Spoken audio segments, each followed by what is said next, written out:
My name is Kevin Matteson. I work with Project Dragonfly at Miami University.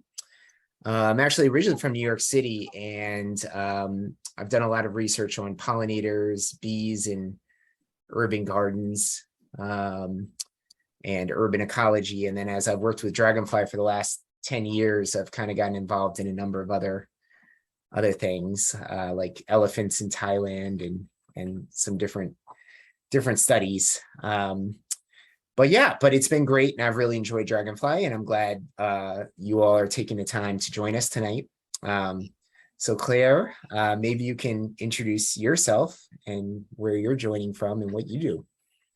So I'm Claire Lannoye-Hall. I am the Director of Education for the Detroit Zoological Society, which means I get to oversee all of their different educational programming, which, starting this summer, includes one of the Advanced Inquiry Program sites for Project Dragonfly, which I could not be more excited about. I am a Global Field Program alum from the very first class from 2009, graduating in 2011. So I'm very excited to bring that back to my home institution where I have worked for the last 20 years. So that's my only real grown-up job. And I am currently working on a PhD in curriculum and instruction with a focus on global STEM literacy. And I'm in the dissertation phase, which means all I do is write. I am not sure how you manage it all, because you also were telling me about your kids upstairs and Yes. your husband and all the things you're balancing with your job. So, and a dissertation and all that writing. But you are the perfect guest for this as a GFP alum and as launching the AIP program at Detroit Zoo this summer. So thanks again. So we're going to go through some slides. We're going to try and wrap up around 8:30 Eastern time. And we'll then have some more time at the end if people have questions they want to ask in the chat or the Q&A. And you can actually do that at any point. We'll just try to get to them as we go. Some may be answered as we present. So let's jump right into it. So Miami University, it's in Ohio. That's the first thing to know. But it's really a great institution. I've been impressed with it through the time I've been working here. And it's one of the older state institutions in the country. It's fully accredited, of course. It's also known as a public Ivy. Maybe you've seen that demarcation because it was viewed as one of the public schools that just was an incredible value in terms of the educational experience. But the original Ivies were mostly private schools. So there was a demarcation of public Ivies. And Project Dragonfly, it's based out of the biology department at Miami. And really, these graduate programs have been going on now for over a decade. They're primarily online. They will have several in-person experiences, which we think is super important to have that connection, whether it's with a global field program in an international field location or with the AIP at a zoo or botanical garden, because those just help connect people in a different way. But then everything else is going to be online and mostly asynchronous so that people can keep working and balancing their busy lives and finding a way to make it happen. The other thing is this is open to people from all disciplines and settings. So we have folks with business backgrounds, art backgrounds, biology backgrounds, teaching backgrounds, you name it. And we've deliberately tried to make sure that people feel comfortable and are valued in this program, regardless of their academic background. Okay, so let's just take a moment because it's always kind of fun to see what folks say. We have the chat, and I'll just say hello, so it pops up for most of you. And hopefully you can post in the chat as well. Just feel free to let us know, where you're joining from tonight.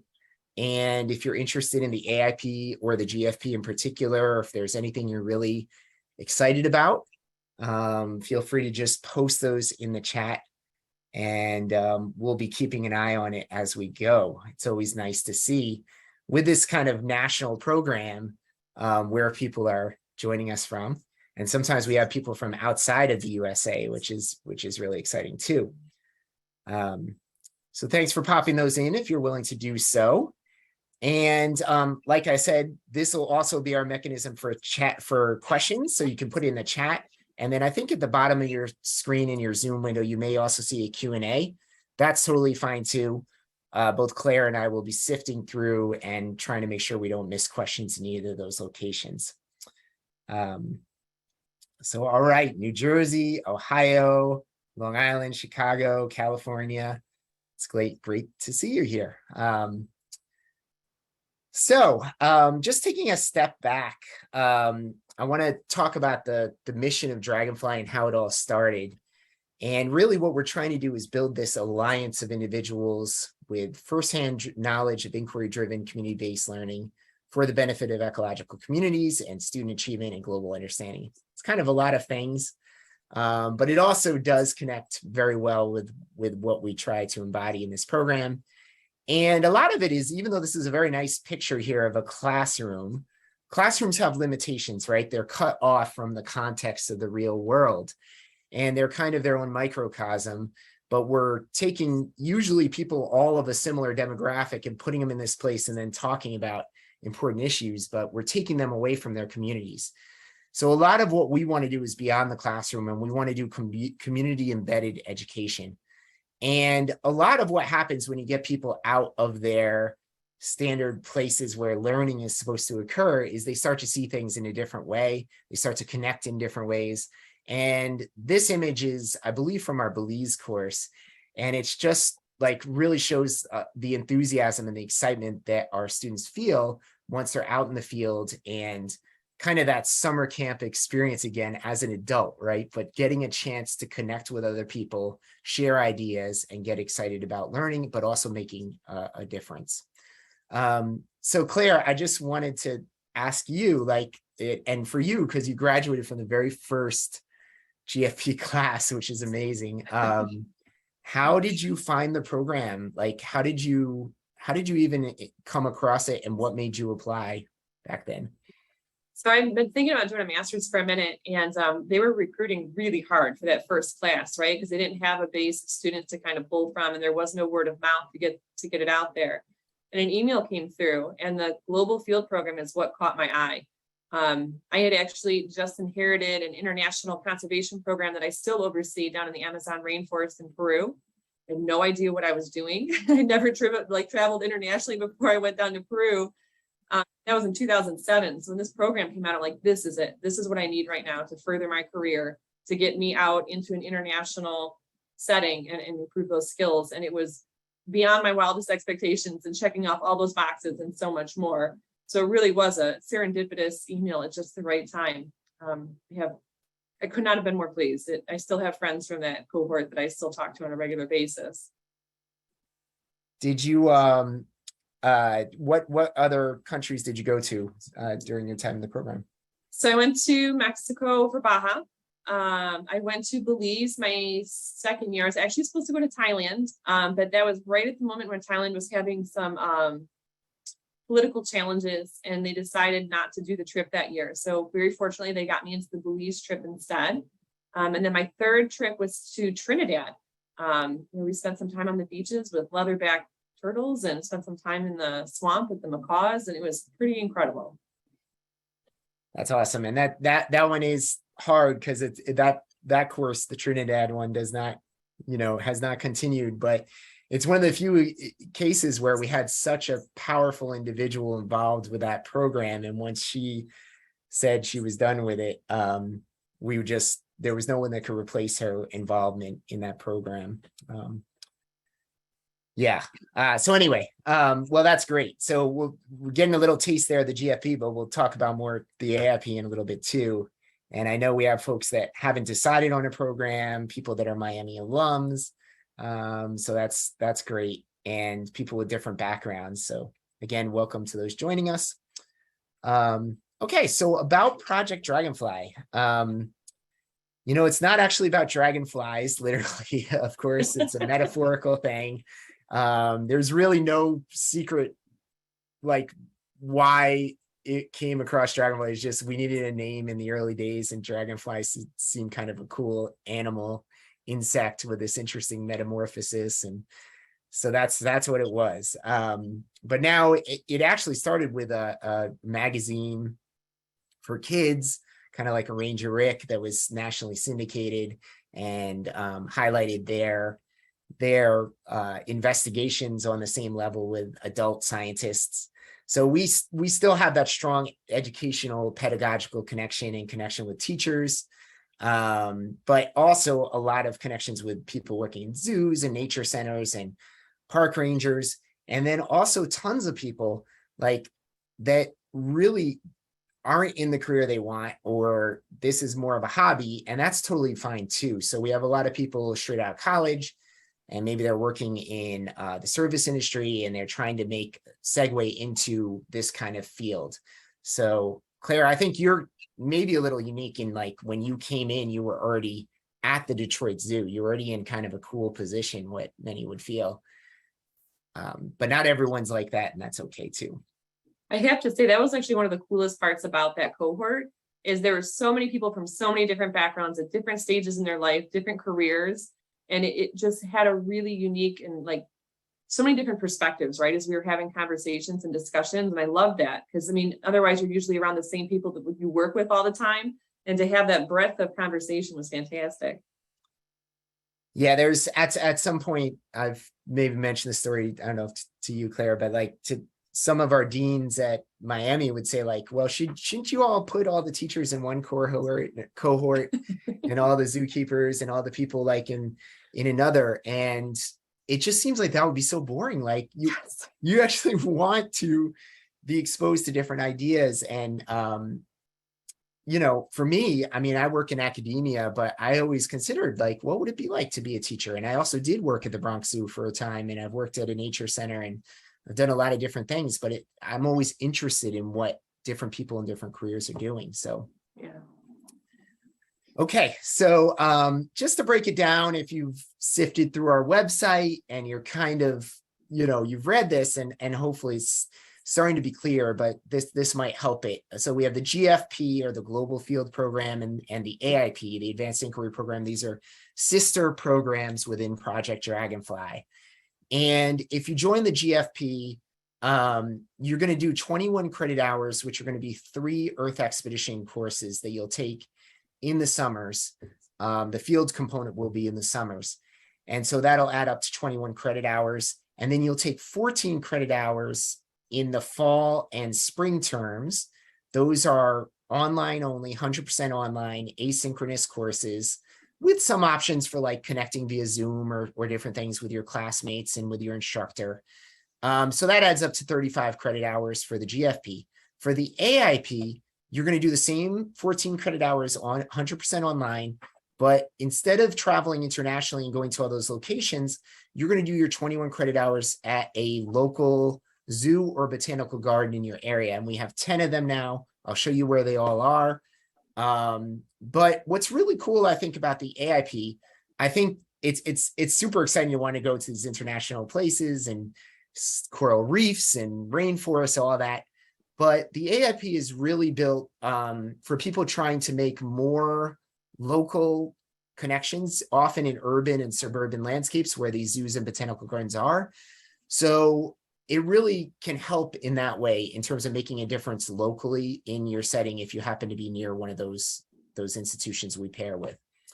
So it can be a tough decision. And of course, if you're like, oh, I kind of want to go on at least one trip, but I don't know if I can go on 3, you can join the AIP and you can have 1 Earth Expeditions course count towards your 21 credit hours. So that could be, for those of you that are kind of on the fence, this can be an option for you. Either program can lead to an MA in biology or an MAT in biological sciences. The MAT is designed for those who pretty much already have a teaching license. It is not a licensure program, but it can be useful for a lot of teachers, depending on the state. They need to get a certain number of their teaching license plus the master's or plus a certain number of graduate credit hours for different pay raises and different promotional things. So look into that if you happen to be a classroom educator, and see what makes sense for you. You can do them in 2.5 years. That's sort of the minimum, but you can extend it out to 5 years if you're like, you know what, I've got a busy life. I want to just do one class at a time and take it slow. I'm in no rush. That's totally fine too.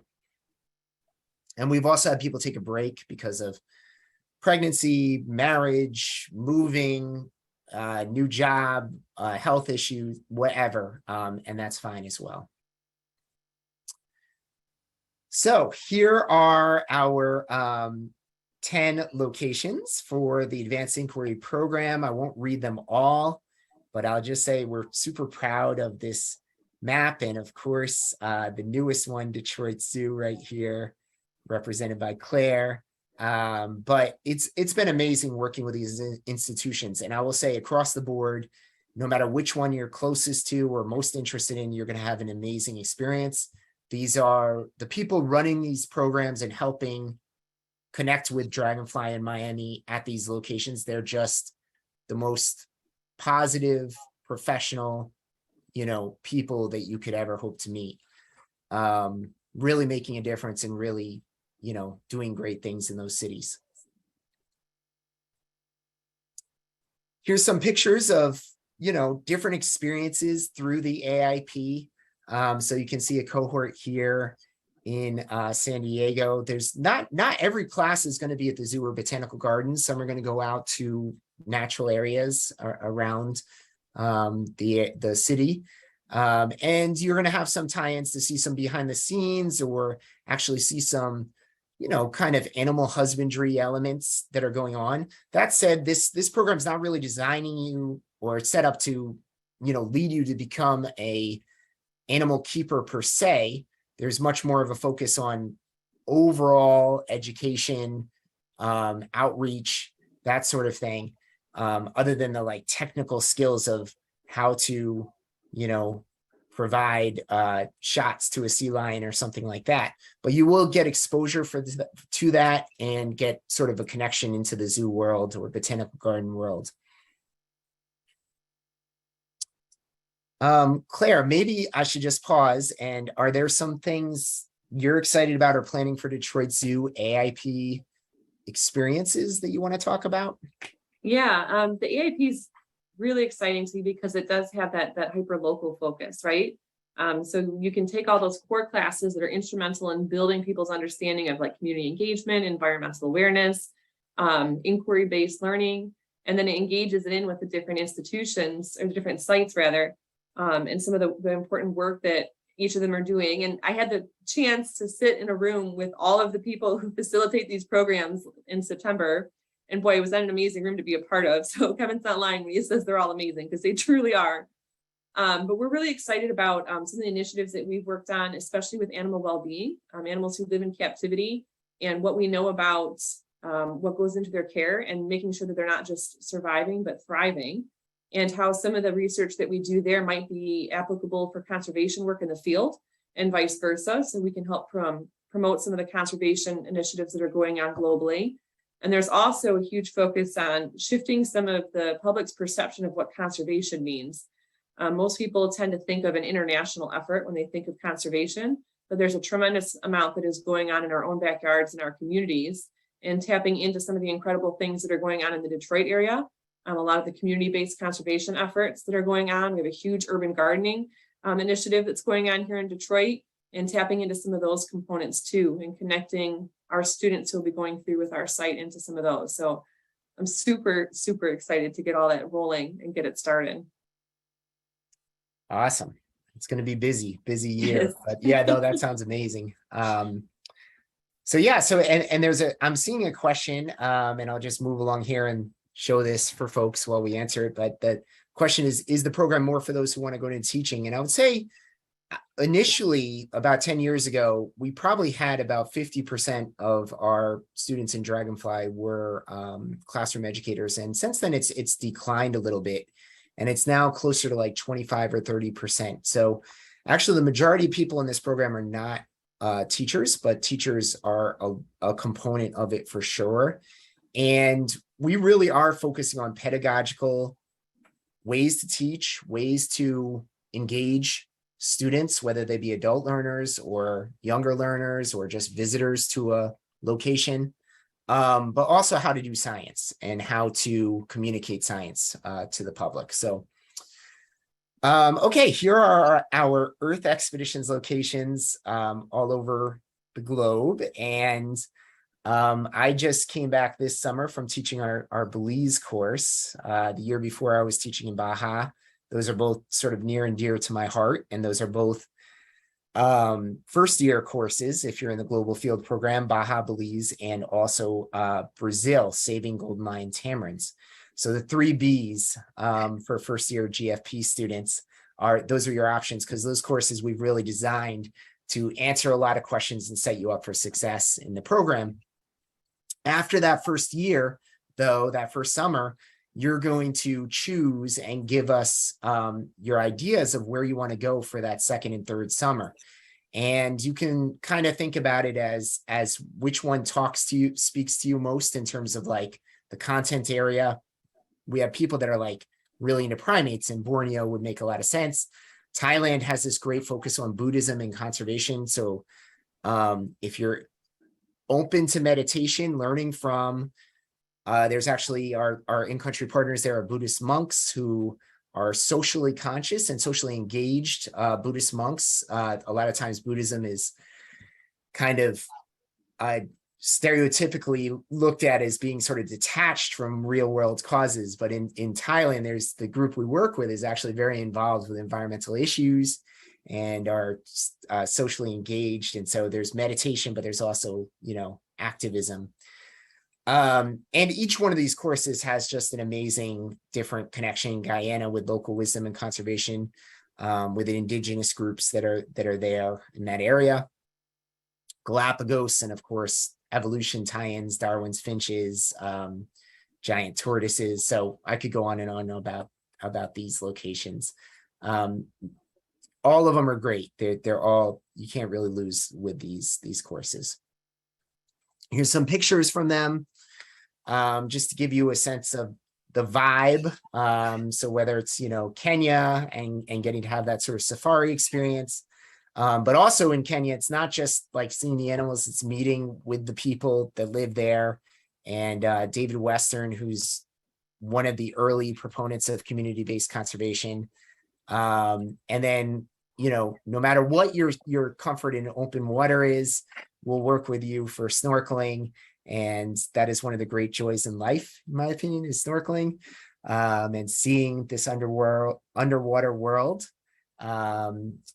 Exploring Galapagos and Baja, and I'm not sure if this is the Amazon or where this picture is from, but just wonderful experiences.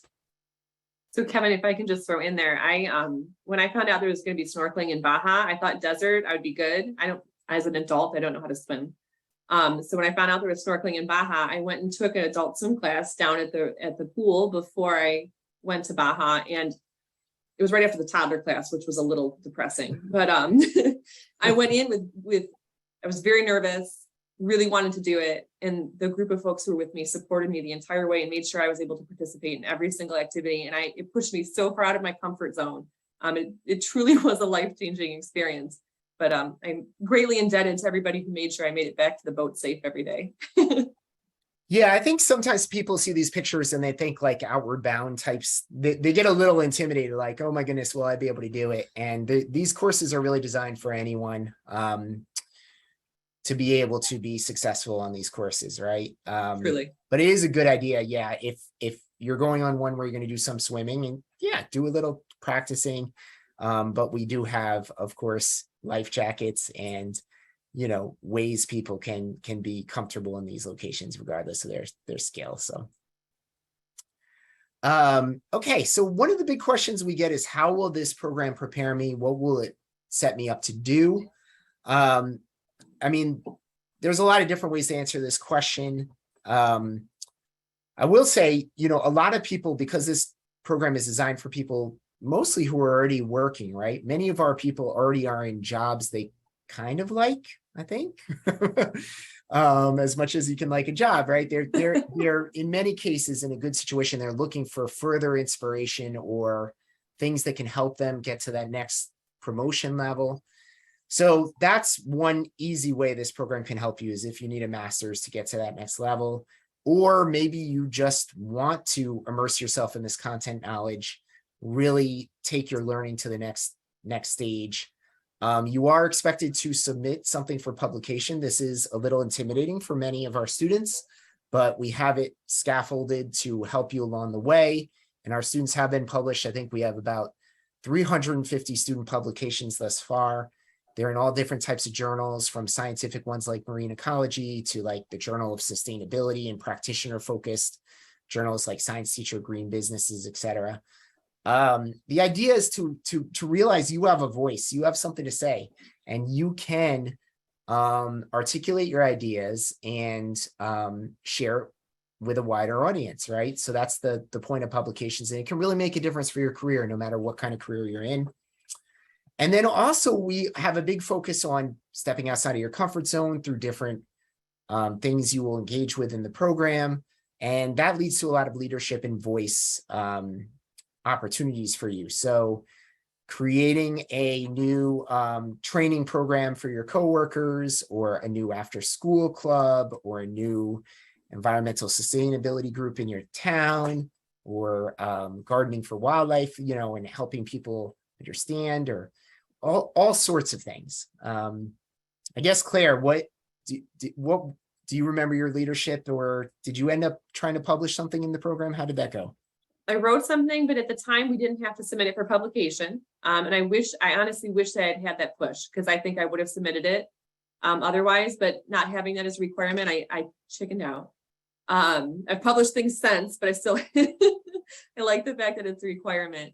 Leadership challenges were a little bit different too in those first years. So a lot of what I did that would have been equal to that is engaging community members in citizen science projects. So we're raising awareness about local issues that were happening. I have a colleague who actually did a really cool leadership challenge, and he engaged with some of the groups we were working with in Peru on talking about sustainable living. And he also had them put up trail cameras, which was amazing, and get some data from some of the species that were living around the communities. So, I mean, I've heard some amazing leadership challenges that have come out of that. And the program really does a fantastic job of scaffolding people up to being successful. Very cool. And I'm glad you have published since. So that's great. And I see there's a question about, you know, an individual who's a wildlife specialist and a master of herpetology. So that's awesome. And actually, I don't know if you know this, but tomorrow is National Reptile Awareness Day. I was kind of like, when I was looking at what is today's national day, and it's just today is Brandied Fruit Day. Super boring, but tomorrow is National Reptile Awareness Day. So anyway, yes, the question was, have we had some studies of freshwater turtle species? And we've had a number of studies and folks engaged with sea turtles, and we've also had people with brackish diamondback terrapins, especially in Staten Island in New York, and parts of New Jersey. We've had probably about 4 or 5 students working on diamondback terrapin type stuff. I'm sure we've had someone working on freshwater turtles as well, but I'd have to look through to search on that. But that would be a great addition. All right, we also get asked about costs. And so I just want to take a moment to kind of show this. This is for the AIP, and then I'm going to show a slide that has the GFP costs. But in your first year, the first course, if you're in the AIP that you're going to take, is Foundations of Inquiry. It's a 3-credit course. Then in the fall, if you're on that sort of 2.5-year track to graduation, you will take a course called Conservation Science and Community. It's 3 credits. And then what we call an AIP W Plus or Web Plus course. So that's a course that's mostly online, but will involve you also having some face-to-face days at your botanical garden or zoo. So together, you're going to have 6 credits there. And then in the spring, you're going to have an online course called Biology in the Age of Technology, and another AIP Web Plus course that's usually about 1 credit. There are some differences here depending on what zoo, botanical garden location you're at. So the total first year of credit hours that you're going to have is 13 credit hours. You'll have 6 core credits. And the current cost at Miami for that is $395 per credit hour. And the cost for the W Plus credits is $520 per credit hour. So you can see the total cost there for that first year. And the thing I would reference is that when you're above 5 credit hours, you are qualified for federal financial aid.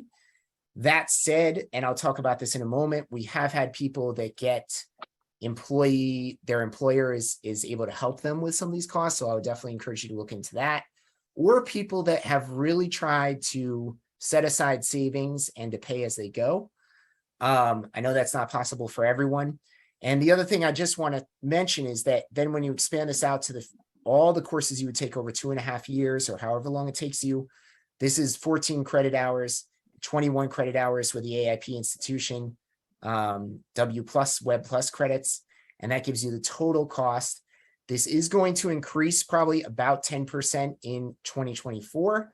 So just keep that in mind, and we'll do our best, as we've been doing, to keep the price low for this program, because we know a lot of people joining us don't necessarily work in careers that are super lucrative.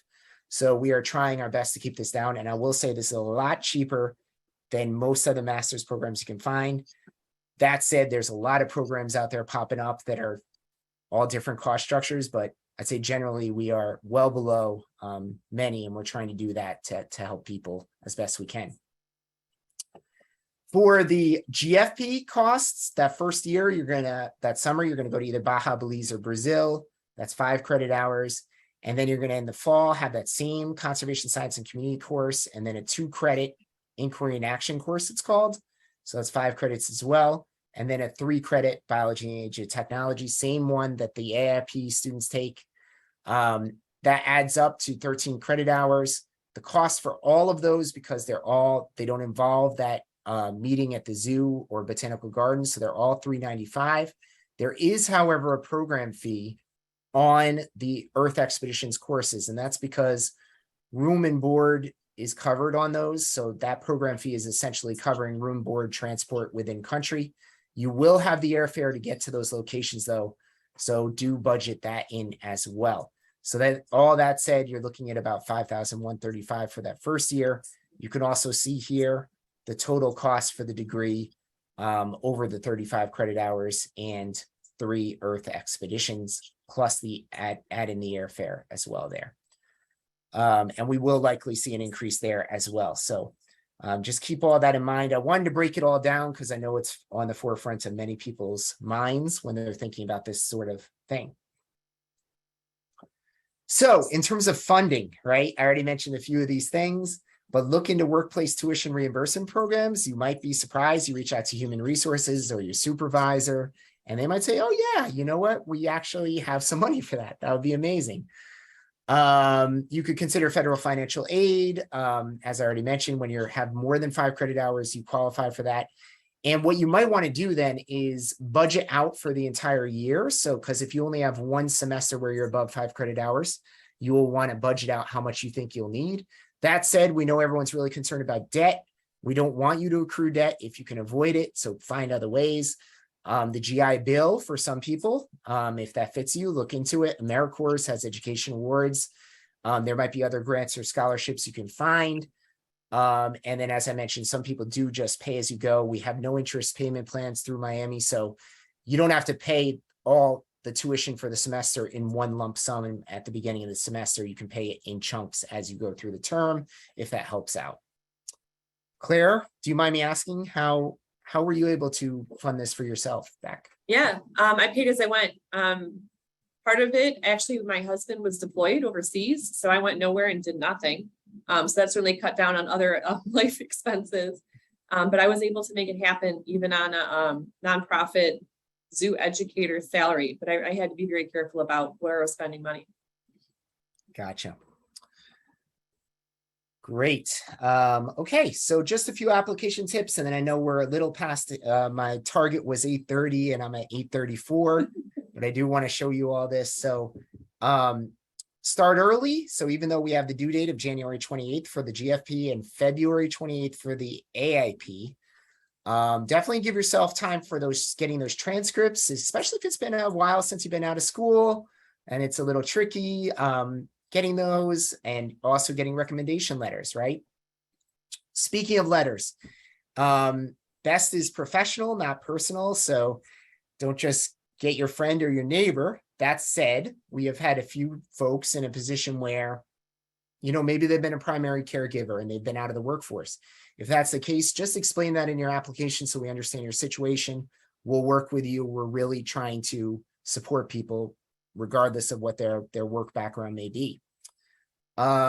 Essays, definitely think about the program, how it can benefit you, how it can benefit your life and your career. If you're not in the career you want to be in currently, like if you are in, say, the service industry, or if you're just, in something to get by at current, related to where you want to be, right? What you hope to achieve by the end of the program. And highlight any hobbies or passions that relate to the natural world. If you like going, drop that in. If you like going bird watching, or if you really enjoy gardening, that's fine to include a little bit of that somewhere in your application. And then, of course, proofread and revise before submitting. There is a resume upload in the application system. So just check the formatting, especially if it's a while since you've updated your resume. Look at it, check for typos and misspellings, all of that stuff that is involved in professionalism. For AIP applicants, so we're doing an information webinar tonight for all of Dragonfly, GFP and AIP, but each of our Zoo Botanical Gardens pretty much is running their own informational sessions. So definitely double check the webpage and join those. Some are going to be in person, some might be via Zoom. It's a great idea to go and meet the people like Claire who are going to be running that program. The undergraduate GPA requirement, minimum of 275. We can petition though if it's below 275 for applicants that have an exceptional application of 5 or more years of postgraduate life experience, or just exceptional experience, reasons for why that was the case. So if you had a very low GPA and you were working full time in undergraduate, I didn't have to do that as in my personal life. So I don't know what that's like, but I know that must be really hard. So in that kind of case, we will be looking to petition if everything else is looking really strong in your application. So do not let this 275 scare you away if you're in a really unique circumstance. That said, most of our applicants are probably going to be fine with that GPA requirement. So just a final quote. I've learned so many amazing things, not just about the places I've been, about myself and my own capabilities. Yes, it's a master's degree program. We hope more than any diploma or degree or credentialing from a fancy university, that it's just going to make you feel more confident and feel inspired again. Because a lot of times as adults, we lose that at some point. And I think this program can kindle that a little bit. Claire, do you have any additions? I just, I know there's a couple questions and whatnot in the chat. It really did change my life, that master's program. It took me out of my comfort zone so far and provided a support network so that it was a safe way to take risks. And it got me a promotion before I finished the program. I've had another promotion at work since then, and I attribute that to a lot of the coursework that I did there and how I interacted with other folks. So I could not recommend it more. I realize that I'm a biased audience, but I'm also happy if anybody has any questions about my personal experience, if you can feel free to reach out. Well, Claire, the emails we're showing here are sort of our general entity account emails. They will reach an actual human, so you can write us there. But Claire and I will also just put our emails directly in the chat. That way, if any of you have any questions, you can email us directly as well. So there's mine. And great, thanks, Claire. And then we'll start to get to some questions here. Let me just stop sharing for 1 second. I have one, Kevin, that got a little lost, I think, in the chat a little bit earlier. It was a question about international students and any special requirements that they might need in order to participate in the program. Yeah, that's a great question. Yeah, so we are working very closely with Miami's higher administration to make sure we can bring in international applicants that are interested in this program, especially for the global field program, because in that case, you're doing everything online except for the travel, and the travel is going to take you to these international locations that are not the United States. So no student visa is required. But that said, there are a lot of logistical issues we've been learning about as a program that are a little bit difficult for us. There's some elements with taxes on tuition. There's some issues with different countries not recognizing certain credentials in terms of master's degrees. So we're just trying to navigate that. So the individual that wrote that, if you're still on, please send me an email with the country that you're from, and I will directly look into it and see what I can find to make this happen. It's something we're really passionate about figuring out.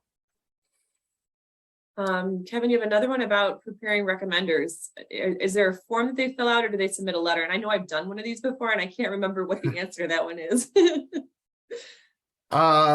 Yeah, it's just a letter upload, I believe. It used to be, yeah, you would check off like different, percentiles and whatnot, or the recommender would do that. But now it's I believe just a straight PDF upload. And once you start your application in the Miami University Graduate School online portal, you will come to that stage and you'll list your recommenders and their email, and then the system will take over from there and it'll send them an email. Obviously you want to write them beforehand and give them a heads up, but yeah, it's going to just be asking them for a letter.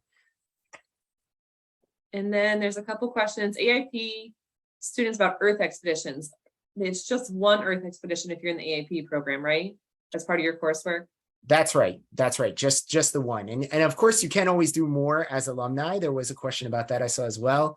The most we've had is an individual who's done 8 Earth expeditions. So that's our current record. If anyone wants to try and top that.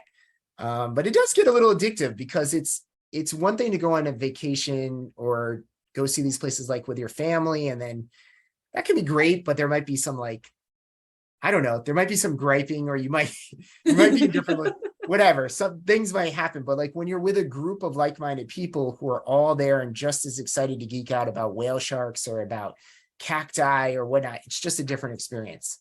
So anyway, yeah, so maybe I know there was, I can share again, maybe. Kevin, we've got 2 questions about how long your Earth expeditions are. Is it still 10 days?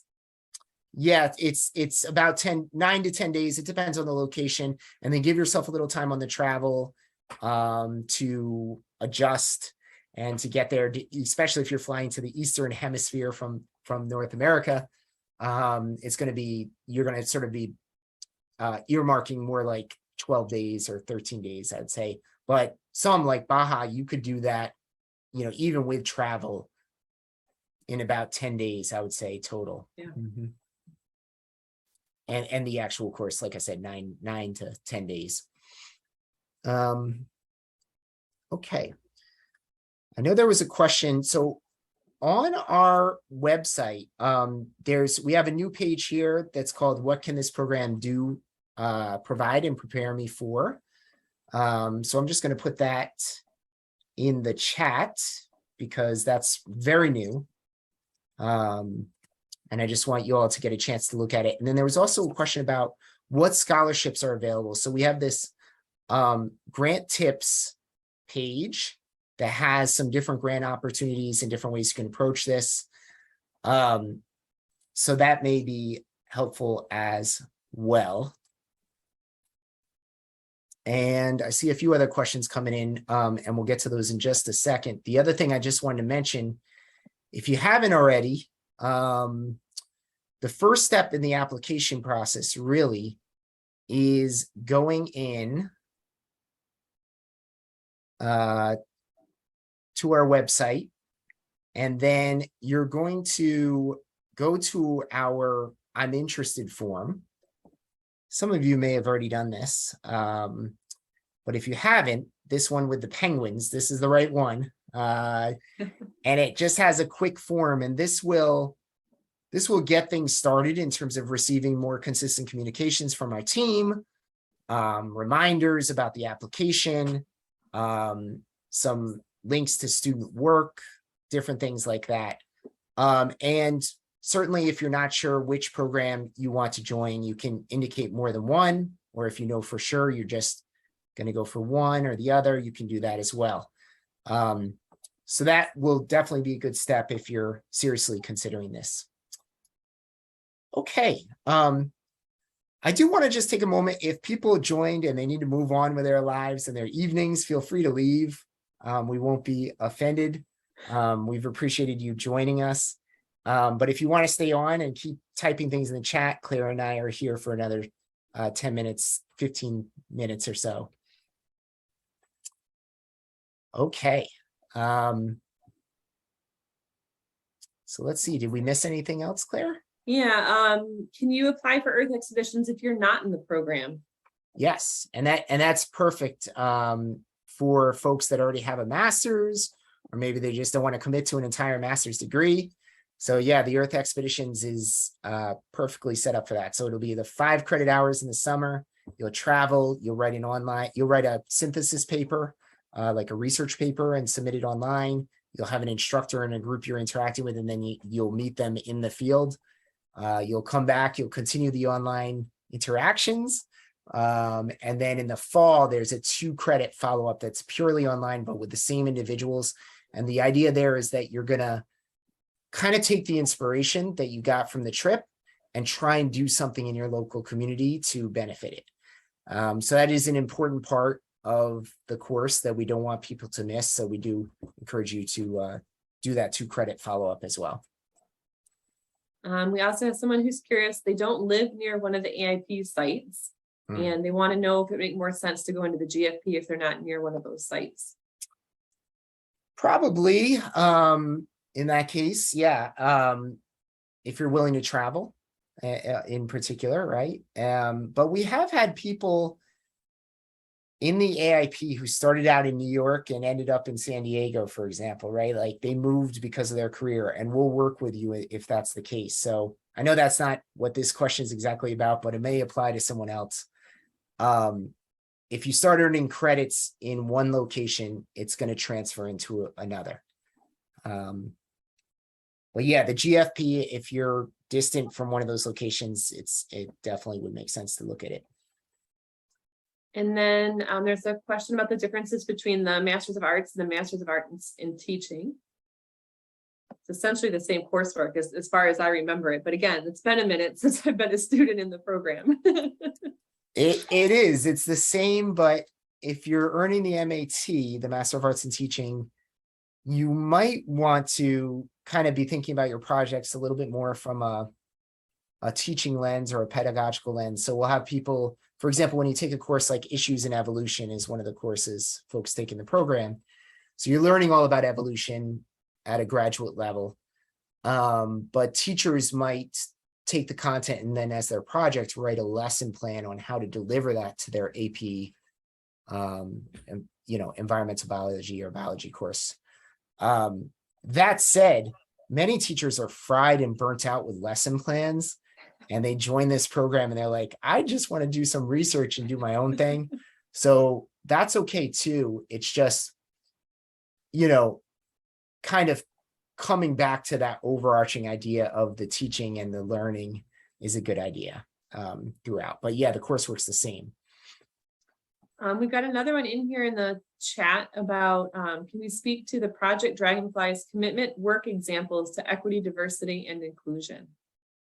Oh, I love that question. Yeah, I mean, environmental organizations, academia, so many places have so far to go in terms of this. So we've been doing our best. I think the most exciting thing that we've had come out of Dragonfly is a student group called Diversify. So they came up with that name, and they're really trying to address as best as possible, some of those issues, and think about how we can both get more underrepresented groups involved in this program, how we can support folks better, how we can also highlight the voices of people that are traditionally aren't valued or shown on a pedestal when it comes to conservation. I mean, I love David Attenborough as much as anyone else, but we need more different types of people. And there's so many great champions for conservation and education out there right now. It's not like it's hard to find people So we've been also doing diversity cafes, they're called. They're Zoom webinars. We have one coming up October 17th or 27th, sorry, next Thursday, on how to engage with communities instead of trying to go into communities and kind of tell them what you think their community should be, right? Like instead, how do you listen, truly listen? So anyway, so many things and so far to go. And anyway, feel free to email me and I would love to talk about it more, put you in contact with people that are working directly with that in our program. Claire, do you have anything else to say about that? No, I'm so glad that you brought it up because it was a huge focus when we were all meeting together as AIP sites recently, talking about all the different initiatives that are going on. And it's like Kevin said, it's so long overdue, especially in the STEM fields, especially in academia, especially in the zoo and aquarium world. So making strides, but never enough, right? Always striving to do more. We also have a recent question about how much class time is on site at the zoo or botanical garden per unit or per semester. And that varies a little bit. Depends on the site and how much time they set up to engage with the students. I think most of the sites did, 5 days out of the semester was the most I heard. Right. So usually that Foundations of Inquiry course, that first summer course, is often designed to be, I would say, 4 or 5 days at the zoo in the summer. And so that date will be provided to you all, in advance. And it might even be on some of the websites now or soon to be, so that you can certainly look ahead and go to your employer or, figure out with your life, how am I going to take that time and know that each day by 9 a.m. I'm going to be at the zoo or botanical garden. I'm going to be finishing at around 4. It's going to be a full day of touring around the zoo or botanical garden, looking at things and learning about the program. It's a lot of fun. And then during the fall and spring semester, generally, if you have a 3 credit hour course, you're looking at like 3 or 4 days. And then if you have a 2 credit course, it's going to be 1 or 2 days. So, and during the fall and spring semester, it's going to be mostly on the weekends, right? Because obviously we want to make this available to people. And we just try to get those dates out to people as far in advance as we can so they can plan. Okay, I've been through the chat and I've been through the Q&A. I think the only lingering thing that's out there is someone was interested in hearing more about what you did as a Bronx Zoo employee. Oh, yeah. Oh, that's cool. Yeah, I was so excited to see someone else from the Bronx Zoo on, and it's, yeah, I lived on City Island in the Bronx and I lived on Pelham Parkway and I grew up on Davidson Avenue off Kingsbridge Road. So right there. So it's crazy that I'm in Ohio now. But Ohio's been good. It's fine. And it's great to actually connect with New York and sort of my childhood and earlier years through the Bronx Zoo WCS program, right? So I was in the education department there for about 3 years. And yeah, it was a great time. I think the Bronx Zoo, like many of these urban zoos, which, most of these zoos and botanical gardens are located in these cities, and people that go there are kind of so excited and starving for nature connections and just excited to see these things, these animals and these habitats and these plants. And it can really, for kids in particular, it can really change their whole trajectory, kind of being exposed to this totally different world. So yeah, very special places. I'm glad to have everyone here. Thanks again for joining. I guess, Claire, any last words for folks? Oh, we have one more quick question. Oh yeah. Okay. About the AIP days, if they're in one course, are they all together? So could this person fly in and do all those days together? I think it depends on the site. There's a lot of conversation about that. Some sites do pair them all together in a chunk, depending on which the course was, and others are like one month, one the next month. So it's a little bit dependent on the site, I believe. Please correct me if I'm just spreading lies. We've had people fly in, like sometimes we've had people, like someone lives in Las Vegas, but they have family in San Diego, right? And they really love and want to be connected to the San Diego Zoo Wildlife Alliance, say. Or I saw someone joining tonight who's interested in Woodland Park Zoo program, right? Maybe you live in Seattle, but maybe you live distant, right? but you can still make it work. We have had people do that. They've flown in. Now, like we said at the beginning, the AIP is designed to be kind of hyper local and connected to that city region. So you might be missing some of that, but I still think you can make it work. So don't feel like you can't make that work. Just inquire more with that Yeah. location. Okay, that's truly all the questions this time. All right. Well, okay. Thanks so much, Claire, for lending your thoughts and your experiences. And thanks again to everyone in the chat joining us on this evening. Feel free to email, like we said, and yeah, be in touch. Good luck with everything as you're looking into the next step for yourselves. All right. Take care. Thanks, everybody.